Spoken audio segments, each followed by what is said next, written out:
अन्य समाचारों पर बात करें वडोदराथी विगतो આવી રહી છે। મકરપુરામાં મહાકાય ભૂવો પડ્યો છે। આખી કાર અંદર સમાઈ જાય તેટલો મોટો આ ભૂવો છે। મુખ્ય માર્ગ પર ભૂવો પડતા લોકોને હાલાકી વેઠવવી પડી રહી છે।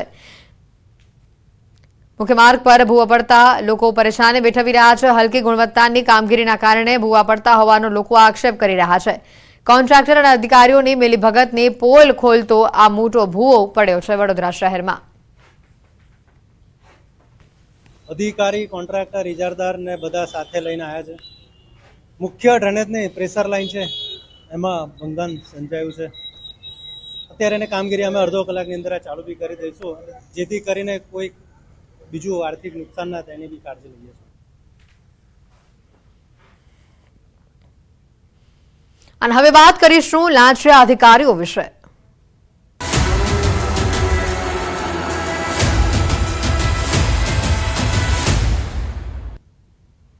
અમદાવાદથી ઘટના આવી રહી છે સામે। લાંચિયા પૂર્વ એટીડીઓ સામે તપાસ તેજ કરવામાં આવી છે। હર્ષદ ભોજકના લોકરમાંથી વધુ 70 લાખ રૂપિયાનો મુદ્દામાલ કબજે કરવામાં આવ્યો છે। લોકરમાંથી 30 લાખના સોનાના બિસ્કિટ મળી આવ્યા છે। 40 લાખના સોનાના ઘરેણાં પણ કબજે કરવામાં આવ્યા છે। અગાઉ 77 લાખનો મુદ્દામાલ પણ કબજે કરવામાં આવ્યો હતો। કુલ 1.5 કરોડનો મુદ્દામાલ કબજે કરવામાં આવ્યો છે। ભોજકનું એસબીઆઈનું વાડજ શાખાનું લોકર હાલ સીલ કરવામાં આવ્યું છે। અમદાવાદથી આ ચોંકાવનારી ઘટના સામે આવી છે। લાંચિયા અધિકારી વિરુદ્ધ કાળિયો કસાયો છે। લોકરમાંથી 30 લાખના સોનાના બિસ્કિટ મળી આવ્યા છે। 40 લાખના સોનાના ઘરેણાં પણ કબજે કરવામાં આવ્યા છે। આપણે જણાવી દઈએ અગાઉ 77 લાખ રૂપિયાનો મુદ્દામાલ કબજે કરવામાં આવ્યો હતો। લાંચિયા પૂર્વ એટીડીઓ હર્ષદ ભોજક સામે હાલ તપાસ તેજ કરવામાં આવી છે। તેઓના લોકરમાંથી 70 લાખ રૂપિયાનો મુદ્દામાલ કબજે કરવામાં આવ્યો છે। કુલ 1.5 કરોડનો મુદ્દામાલ હાલ કબજે કરવામાં આવ્યો હોવાની માહિતી છે। ભોજકનું એસબીઆઈનું વાડજ શાખાનું લોકર પણ હાલ સીલ કરવામાં આવ્યું હોવાની માહિતી સામે આવી રહી છે। ભોજકના લોકરમાંથી જે રૂપિયા મળી આવ્યા છે ત્યાં સુધી કુલ 1.5 કરોડ રૂપિયાના મુદ્દામાલને જપ્ત કરવામાં આવ્યો છે। લાંચિયા પૂર્વ એટીડીઓ હર્ષદ ભોજક સામે હાલ તપાસ તેજ કરવામાં આવી રહી છે।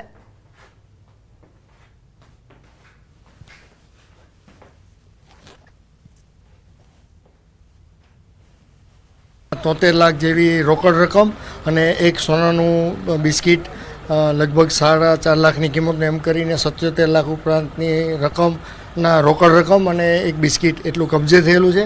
बाकी दस्तावेज अने बीजी नानी मोटी जे कंई रूम घरनी हजी झड़ती चाली रहेल छे। विशेष डिटेल मळीएथी काले शेर करवामां आवशे। ભોજકના લોકરમાંથી 70 લાખ રૂપિયાનો જે મુદ્દામાલ મળી આવ્યો હતો તેની અગાઉ પણ 77 લાખ રૂપિયા પણ જપ્ત કરવામાં આવ્યા હતા। કુલ 1.5 કરોડથી પણ વધુની મિલકત જપ્ત કરવામાં આવી છે। લાંચિયા પૂર્વ એટીડીઓ હર્ષદ ભોજક સામે હાલ તપાસ તેજ કરવામાં આવી રહી છે। વધુ કોઈ વિગત વધુ નાણાં મળવાની પણ શક્યતા વ્યક્ત કરવામાં આવી રહી છે। એમસીના પૂર્વ ઝોનના એસ્ટેટ ખાતામાં આસિસ્ટન્ટ ટીડીઓ તરીકે કામ કરતા હતા હર્ષદ ભોજક। આ ઘટનાની વાત કરવામાં આવે તો ગોમતીપુરની એક જમીનનું ટ્રાન્સફર ડેવલપમેન્ટ રાઇટ સર્ટિફિકેટ આપવા બદલ હર્ષદ ભોજકે જમીન માલિક પાસેથી રૂપિયા 20 લાખની લાંચ લીધી હતી। હર્ષદ ભોજકનો ભ્રષ્ટાચારનો ઇતિહાસ પણ સામે આવ્યો છે। મધ્ય ઝોનના રંગવાડીમાં બનેલા 10 માળની બિલ્ડિંગમાં ભ્રષ્ટાચાર કર્યો હોવાની માહિતી છે। તેઓની જે પૂર્વ ઝોનની ઓફિસ છે ત્યાંથી તપાસ કરવામાં આવી છે। ત્યાંથી તેઓની જે ફાઇલો આ કેસ લગત હતી તે મેળવવામાં આવી છે અને તેઓના ઘરેથી ઝડપી તપાસ કરતા 73 લાખ રૂપિયા રોકડા અને એક સોનાનું બિસ્કિટ કે જેની કિંમત આશરે 4.5 લાખ રૂપિયા થાય છે। આમ 77,50,000ની રકમની માતબર મતા તેઓના ઘરેથી મળી આવેલ છે। પ્રાઇમરી જે ઇન્ફોર્મેશન અમે લીધી એસ્ટેટ ટીડીઓ અને સિનિયર ઓફિસર જોડેથી એટલે ત્યાંથી મળતી માહિતી પ્રમાણે એની પાસે ભૂતકાળમાં લાયસન્સ હતું જે એક્સપાયર થઈ ગયું હતું અને હાલમાં એ ભાઈ જે હતો એ કોઈ અમારા મેન્યુઅલ્સમાં કે અમારા રજિસ્ટર્ડ લાયસન્સ હોલ્ડર તરીકે હતો નહીં। આના કારણે જ આખા પૂર્વ વિસ્તારની અંદર હજારોની સંખ્યામાં સ્કીમ છે। એક એક અધિકારીનું તપાસ કરે તો પેટ્રોલ પંપો છે, જમીનો છે અને એક અધિકારી પાસે 2-5 કરોડના તો ફ્લેટો છે। પૂર્વ ઝોન આખું અહીંથી લઈને કઠવાડા સુધી બેફામ ગેરકાયદેસર બાંધકામો થયા છે। મારી પાસે આખું લિસ્ટ છે। એ ખૂબ જાગૃત નાગરિક દ્વારા મને આ લિસ્ટ બતાવવામાં આવ્યું હતું। આ મેં મારા અત્યારમાં જે બદલી થઈ ગયેલા એસએ પટેલ સતીશ પટેલ જે છે ડેપ્યુટી મ્યુનિસિપલ કમિશનર એને પણ મેં બતાવ્યું હતું પણ એ માણસ પણ આના અંદર કોઈ જગ્યાએ લાલાક નહોતા કરી શક્યા કારણ કે એમને ખબર છે કે આખું એસ્ટેટ ખાતું આ ભ્રષ્ટાચારમાં ખરડાયેલું છે।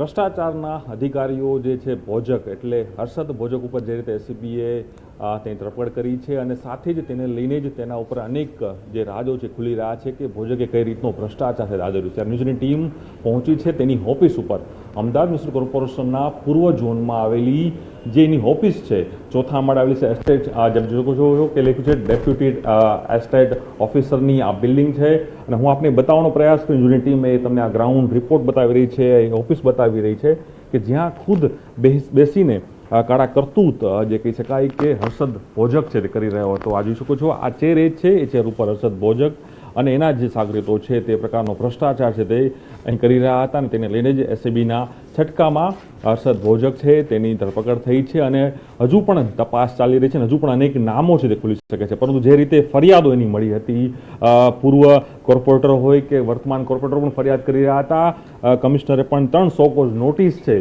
ભ્રષ્ટાચારને લઈને તેઓને આપી હતી પરંતુ તેની કોઈ પણ પ્રકારની કાર્યવાહી નહોતી થઈ પરંતુ આખરે એસીબીના છટકામાં એ વ્યક્તિ પકડાયો છે પરંતુ હવે નમસ્કાર 3 વાગ્યાની તમામ મહત્વપૂર્ણ ખબરો સાથે હું છું હેતવી અને હાલ જે મહત્વના સમાચાર આવી રહ્યા છે સૌપ્રથમ ડાંગથી જીવના જોખમે પ્રવાસ કરવા મજબૂર થયા છે આ બાળકો ગોડી ગામની પસાર થતી આ કોતરમાં પાણીનો પ્રવાહ ખૂબ જ તીવ્ર છે કોતર પર બનાવેલો બ્રિજ પણ આખો પાણીમાં ગરકાવ છે કોતર પર પાણીનો ધસમસતો આ પ્રવાહ જોઈ શક્યા છે અને ભારે વરસાદ બાદ ડાંગના ઘણા ભાગોમાં પાણી ભરાઈ આવ્યા છે આ દ્રશ્યો જે સામે આવ્યા છે કોતર પરનો આ બ્રિજ આખો પાણીમાં ગરકાવ થયો છે ડાંગથી આ દ્રશ્યો સામે આવ્યા છે અને આ કોતર પર જે પાણીનો ધસમસતો પ્રવાહ વહી રહ્યો છે તેના પરથી આ બાળકો અવરજવર કરવા મજબૂર થયા છે કારણ કે એક છેડેથી બીજા છેડે જવું હોય તો આ બાળકોને ઘણી હાલાકી ભોગવવી પડે છે આ કોતર પર ધસમસતો પ્રવાહ જે વહી રહ્યું છે બ્રિજ પણ આખો અહીંનો જે બનાવેલો છે તે પાણીમાં ગરકાવ થયેલો જોવા મળી રહ્યું છે એટલે જીવના જોખમે અહીંયાથી લોકો પસાર થવા મજબૂર થઈ રહ્યા છે કોતર પરનો આ બ્રિજ આખો પાણીમાં ગરકાવ થયો છે ડાંગમાં જે ભારે વરસાદ જોવા મળ્યો છે એટલા દિવસોથી અને તેમાં ઘોડી ગામથી જે આ દ્રશ્યો સામે આવ્યા છે હાલ આ કોતર પરનો જે બ્રિજ છે તે આખો પાણીમાં ગરકાવ થઈ ચૂક્યો છે અને આ ધસમસતા પાણીના વહેણમાંથી લોકોને પસાર થવું પડે છે મોટી સંખ્યામાં બાળકો આ રસ્તાનો સૌથી વધારે ઉપયોગ કરે છે શાળાએ જવા માટે અને આ કોતર પરથી પસાર થતા બાળકોના જીવને સૌથી મોટું જોખમ છે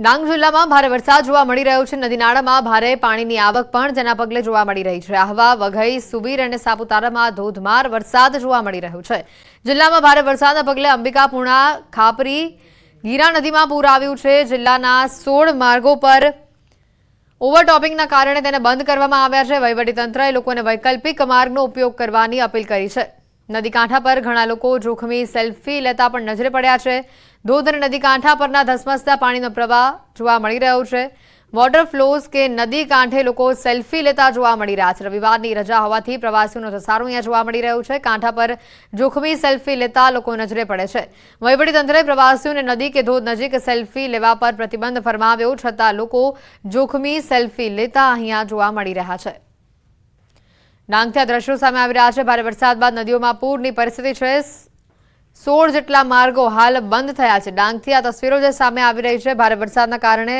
ઘણી નદીઓ ગાંડીતૂર થઈ હોય તેવા આ દ્રશ્યો છે ભારે વરસાદ બાદ નદીઓમાં પૂર જેવી સ્થિતિ છે તેમાં લોકો જોખમી રીતે નદી કિનારે આ પ્રકારે સેલ્ફી લેતા જોવા મળી રહ્યા છે ઘણા લોકો જોખમી સેલ્ફી લેતા નજરે પડ્યા છે જેના કારણે વહીવટીતંત્ર પર પણ સવાલ ઉભા થઈ રહ્યા છે કારણ કે આટલો બધો પાણીનો પ્રવાહ છે આ જગ્યા ઉપર જવાની મનાઈ ફરમાવવામાં આવી છે છતાં પણ મોટી સંખ્યામાં લોકો અહીંયા પહોંચે છે અને જોખમી રીતે સેલ્ફી લેતા નજરે પડે છે ડાંગથી આ તસવીરો સામે આવી રહી છે ભારે વરસાદ બાદ ઘણી નદીઓમાં પૂર જેવી પરિસ્થિતિ ડાંગમાં જોવા મળી રહી છે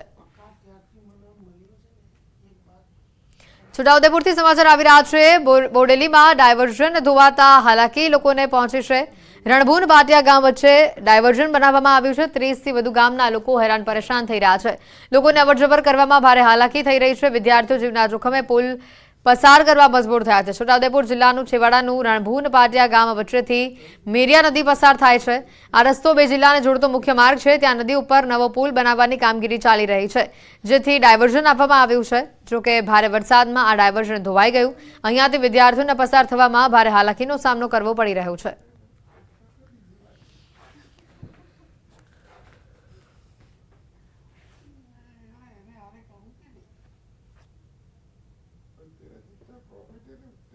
આ ગામ 10-15 ગામ આ બાજુના 20 ગામ આ બાજુના આવર જવર લોકોને સવારમાં નોકરીએ જવાનું કામ ખેતરોમાં આ બાજુના ખેતરો આ બાજુ આવ્યા આ બાજુના ખેતરો એ લોકોને આવર જવાની બહુ તકલીફ પડે એટલે ચોમાસા પૂરતા ભૂંગરા નાખીને રિપેરિંગ કરી આપે સરકાર તો સારું.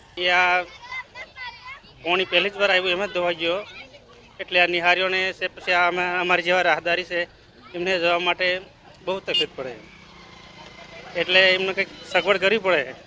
બોડેલી તાલુકાના રણભૂન પાટિયા વચ્ચે મેરિયા નદી પસાર થાય છે. હાલ તો પુલનું કામગીરી ચાલુ છે. ડાયવર્ઝન જે બનાવવામાં આવ્યું છે તે સંપૂર્ણ રીતે ધોવાઈ ગયું છે. આપણે તસવીર બતાવવા માગીશું. જે રીતે ડાયવર્ઝનનું કામગીરી કરવામાં આવે તેવી રીતે કરવામાં નથી આવી રહી, તેના કારણે આ સંપૂર્ણ રીતે ધોવાઈ ગયું છે. હાલ તો કેટલાક લોકો રાહદારીઓ અહીં ઉપરથી પસાર થઈ રહ્યા છે, પોતાનું જીવનું જોખમ રાખી પસાર થઈ રહ્યા છે. હાલ તંત્ર તરફથી આ રસ્તો બંધ કરી દેવામાં આવ્યો છે, પરંતુ કેટલાક બાઇક સવારો પણ અહીંથી જ પસાર થતા હોય છે.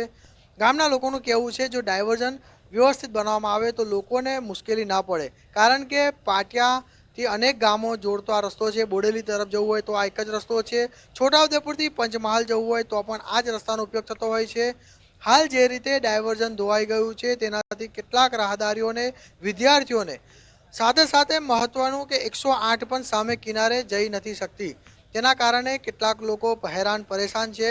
હાલ સ્થાનિક સરપંચો અને સ્થાનિકનું કહેવું છે કે આ જે ડાયવર્ઝન છે તેને મજબૂત બનાવવામાં આવે, સારી રીતે બનાવવામાં આવે, જો આ વિસ્તારના લોકોને હાલાકી ના પડે. પરંતુ કોન્ટ્રાક્ટરને તો માત્ર મલઈથી મતલબ છે, કામથી મતલબ નથી તેવું આ સ્થળ પરથી જોવા મળ્યું છે. હાલ સ્થાનિકોનું કહેવું છે વ્યવસ્થિત કામગીરી કરવામાં આવે, લોકોને પડતી મુશ્કેલી છે તેને દૂર કરવામાં આવે. સેજબ ખત્રી, ન્યૂઝ 18 ગુજરાતી, છોટાઉદેપુર. જે રીતની અલગ અલગ આ તસવીરો સામે આવી રહી છે, ડાંગ અને છોટાઉદેપુરથી તસવીરો બતાવી રહ્યા છે. ભારે વરસાદ બાદ ઘણી જગ્યા પર કોઝવે પાણીમાં ગરકાવ થઈ ચૂક્યા છે અને ત્યાંથી જોખમી લોકોની મુસાફરી, જોખમી પ્રવાસ લોકોનો સામે આવી રહ્યો છે. તો બીજી તરફ ડાંગની અનેક નદીઓ હાલ ઘોડાપૂરની પરિસ્થિતિમાં છે. અનેક નદીઓ ગાંડીતૂર થઈ છે. અંબિકાપુરા નદીના જળસ્તરમાં વધારો થયો છે અને તેવામાં લોકો જોખમી સેલ્ફી લેતા નજરે પડી રહ્યા છે. તો બીજી બાજુ આવી જ એક તસવીર આવી રહી છે છોટાઉદેપુરથી પણ સામે, કે જ્યાં પાણીનો ધસમસતો પ્રવાહ જોવા મળી રહ્યો છે અને આ એક જ માર્ગ છે, વૈકલ્પિક કોઈ વ્યવસ્થા નથી, જેના કારણે લોકોને અહીંયાથી પોતાનો જીવ જોખમમાં મૂકીને પસાર થવું પડે છે.